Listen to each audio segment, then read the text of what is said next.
بسم اللہ الرحمن الرحیم۔ حضرت صہیب رضی اللہ تعالیٰ عنہ سے روایت ہے کہ اگلی امتوں میں ایک بادشاہ تھا جو خدائی کا دعویٰ کرتا تھا۔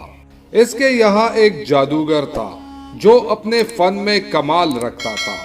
اس کے سلطنت گویا اسی کی جادو کے بلبوتے پر قائم تھی۔ بادشاہ کے دشمنوں کو وہ اپنے جادو کے زور سے ہلاک کر دیتا تھا۔ لڑنے جھگڑنے کی ضرورت نہ پڑتی۔ امرائے سلطنت اور ارکان دولت اگر بادشاہ سے ناراض ہوتے یا سرتابی کرتے تو یہ اپنے جادو سے ان کا رخ بادشاہ کی طرف موڑ دیتا تھا۔ اس طرح وہ ہر کام جادو سے کرا لیتا تھا۔ جب وہ جادوگر بوڑھا ہو گیا اور اس کو اپنی زندگی سے نا امیدی ہوئی تو اس نے بادشاہ سے عرض کیا کہ میں بوڑھا ہو گیا ہوں، میری عمر اخیر ہونے کو ہے، آپ کوئی ذہین اور سمجھدار لڑکا میرے سپرد کرے تاکہ میں اس کو اپنا علم سکھا دوں، تاکہ میرے بعد آپ کے امور سلطنت کو درست رکھے۔ چنانچہ بادشاہ نے ایک عاقل اور ہوشیار لڑکا اس کے حوالے کر دیا۔ وہ لڑکا اس جادوگر کے پاس صبح و شام حاضر ہونے لگا اور جادو کا فن سیکھنے لگا۔ راستے میں ایک راہب اپنے عبادت خانے میں رہتا تھا۔ معمر راوی کہتے ہیں کہ اس وقت راہب لوگ اپنے اصلی دین عیسوی پر قائم تھے۔ ایک دن اس لڑکے نے دیکھا کہ بہت سے لوگ عبادت خانے سے باہر آ رہے ہیں۔ اس لڑکے نے معلوم کیا کہ یہاں کون رہتا ہے۔ لوگوں نے بتایا کہ یہاں ایک راہب عابد رہتا ہے۔ یہ سن کر وہ لڑکا بھی اس راہب کے پاس پہنچا اور اس کی باتیں سنی۔ راہب کی باتوں سے اس کا قلب متاثر ہوا۔ راہب نے اس لڑکے کو دین حق اور توحید کی تعلیم دینا شروع کی تو وہ لڑکا ایمان لے آیا۔ یہ لڑکا جادوگر کے پاس جاتے ہوئے راستے میں راہب کے پاس ٹھہر جاتا تھا اور دیر ہو جانے کی وجہ سے جادوگر اس لڑکے پر غصہ ہوتا تھا۔ لڑکا کہہ دیتا کہ مجھے گھر میں دیر ہو گئی۔ آخر جادوگر نے بادشاہ کے پاس شکایت کی۔ بادشاہ نے لڑکے کو تاکید کی کہ ساحر کے پاس سویرے پہنچا کرو۔ اس کے درباریوں نے کہا کہ یہ لڑکا سویرے گھر سے آتا ہے، راستے میں دیر کرتا ہے۔ تو بادشاہ اور جادوگر نے یہ خیال کیا کہ کیل میں لگ جاتا ہوگا، اس لیے دونوں نے لڑکے کو خوب تنبیہ کی، لیکن لڑکا درویش کے پاس جاتا رہا۔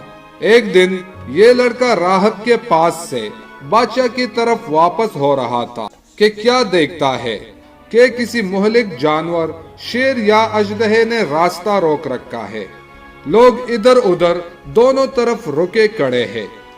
لڑکے نے دل میں خیال کیا کہ آج امتحان لیتا ہوں کہ راہب حق پر ہے یا ساحر حق پر ہے۔ یہ خیال کر کے اس نے ایک پتھر اٹھایا اور کہا اگر اس راہب کا مذہب حق پر ہے تو اس پتھر سے اس جانور کو ہلاک فرما، اور پتھر اس کو مار دیا اور وہ جانور اس سے فوراً ہلاک ہو گیا۔ لوگوں نے یہ واقعہ دیکھا تو کہنے لگے کہ اس کو جادوگری میں کمال حاصل ہو گیا ہے۔ لڑکے کی ہر جگہ تعریف ہونے لگی اور اس کی خوب شہرت ہو گئی۔ آہستہ آہستہ یہ خبر راہب تک بھی پہنچ گئی۔ اس نے لڑکے کو تنہائی میں بلایا اور کہا بیٹا، تجھ کو اللہ تعالیٰ نے بزرگی و کمال سے نوازا ہے۔ میں جانتا ہوں کہ تیرا مرتبہ بہت بلند ہوگا اور تو کسی آزمائش میں مبتلا ہوگا، لیکن یاد رکھنا میں بہت کمزور اور بوڑھا ہوں، کسی کو میرا پتہ نہ دینا۔ لڑکے سے قول و قرار لے کر راہب مطمئن ہو گیا۔ ادھر راہب کی صحبت اور انجیل مقدس کی تلاوت کی برکت سے اللہ تعالیٰ نے اس لڑکے کو ولایت عظمیٰ سے نوازا، یہاں تک کہ کوڑی، مادرزاد نابینا اور لا علاج مریض اس لڑکے کی دعا سے شفایاب ہونے لگے۔ لڑکا خوب مشہور ہو گیا۔ اس کی شہرت کو سن کر اس بادشاہ کا نابینا مصاحب اس کے پاس آیا اور خوب تحفے نذرانے پیش کر کے عرض کی کہ مجھ پر بھی توجہ فرمائیے اور میری آنکھیں بھی ٹھیک کر دیجئے۔ لڑکے نے کہا مجھے کوئی نذرانہ ہدیہ درکار نہیں اور شفا میرے ہاتھ میں نہیں ہے، اللہ تعالیٰ شفا دینے والا ہے۔ اگر آپ اللہ پر ایمان لائے اور شرک و بت پرستی سے توبہ کر لے تو میں اللہ سے دعا کروں گا، پروردگار عالم آپ کی بینائی واپس عطا فرما دیں گے۔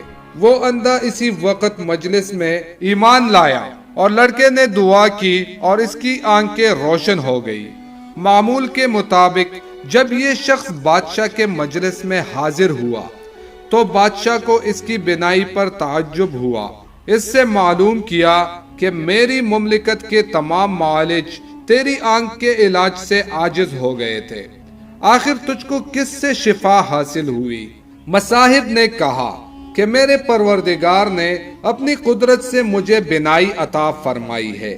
بادشاہ نے کہا کہ میرے سوا تیرا پروردگار کون ہے؟ مصاحب نے کہا کہ میرا، آپ کا اور اس ساری کائنات کا پروردگار وہ اللہ ہے جس نے ساری مخلوق کو پیدا کیا ہے۔ بادشاہ غضبناک ہوا اور اس مصاحب کو سخت سزا دی اور پوچھا کہ یہ عقیدہ تجھ کو کس نے سکھایا؟ سختی سے گھبرا کر اس نے لڑکے کا نام بتا دیا۔ بادشاہ نے لڑکے کو بلایا اور کہا تجھ کو میری پرورش اور میرے جادوگر کے فیض سے یہ کمال حاصل ہوا ہے۔ لڑکے نے کہا کہ میرے اور آپ کے اور جادوگر کے ہاتھ میں شفا نہیں، یہ اللہ کی قدرت پر موقوف ہے۔ بادشاہ سخت ناراض ہوا اور اس کو سخت سزا دلوائی اور یہ کہا یہ لڑکا بہت غائب رہتا تھا، معلوم ہوتا ہے کہ یہ کسی جگہ جاتا تھا، وہاں اس کے خیالات بدل گئے۔ جادوگر نے بھی دربار میں حاضر ہو کر عرض کیا کہ یہ لڑکا مدتوں سے غائب ہے، میرے پاس نہیں آتا۔ بادشاہ نے کہا اس سے سختی سے پوچھا جائے کہ یہ مدتوں سے کہاں رہا اور کس کے پاس آتا جاتا ہے۔ جب سختی حد سے بڑھ گئی تو لڑکے نے مجبور ہو کر گوشہ نشین راہب کا نام بتا دیا۔ بادشاہ نے راہب کو گرفتار کر کے حاضر دربار کیا اور اس سے کہا کہ اگر تو اپنے دین سے نہ پھرے تو تجھ کو آرے سے چیر دیا جائے گا۔ راہب نے کہا میں ہرگز اپنے دین برحق سے نہ پھروں گا اور جو مصیبت آئے گی اس پر صبر کر لوں گا۔ چنانچہ بادشاہ کے حکم سے اس راہب کو آرے سے چیر دیا گیا۔ پھر مصاحب کو بلا کر یہی کہا، مصاحب نے بھی دین برحق کو چھوڑنے سے انکار کر دیا اور اس کو بھی آرے سے چیر کر شہید کر دیا۔ پھر لڑکے کو بلا کر سمجھایا گیا کہ اگر تجھ کو زندگی محبوب ہے تو باز آ جاؤ، ورنہ تو ان دونوں کا انجام دیکھ چکا ہے، تیرا حشر بھی یہی ہوگا۔ لڑکے نے بادشاہ کی بات ماننے سے انکار کر دیا تو بادشاہ نے چند آدمیوں کو حکم دیا کہ اس لڑکے کو پہاڑ کی چوٹی پر لے جاؤ اور اس کو خوب سمجھاؤ، اگر مان گیا تو اس کو بڑا مقام دوں گا اور اپنا مصاحب بنا لوں گا، اور اگر یہ باز نہ آئے تو پہاڑ کی چوٹی پر سے اس کو دھکیل دینا تاکہ اس کے اعضاء پاش پاش ہو جائے۔ جب اس کو پہاڑ پر لے گئے اور سمجھایا وہ دمکایا تو لڑکے نے اللہ سے اپنی حفاظت کی دعا کی۔ اسی وقت پہاڑ پر زلزلہ پیدا ہو گیا اور شاہی لوگ پہاڑ پر سے گر کر ہلاک ہو گئے۔ لڑکا بعافیت گھر واپس آیا۔ بادشاہ نے پوچھا کہ وہ لوگ کہاں ہے جو تجھ کو لے گئے تھے؟ لڑکے نے جواب دیا کہ میرے پروردگار نے ان کی شر سے میری حفاظت کی اور ان کو ہلاک کر دیا۔ بادشاہ نے دوسرے چند آدمیوں کو حکم دیا کہ اس لڑکے کو ایک کشتی میں سوار کر کے دریا میں لے جاؤ، یہ اپنے دین سے باز آئے تو بہتر، ورنہ دریا میں پھینک دو۔ چنانچہ اس کو دریا میں لے گئے اور سمجھایا۔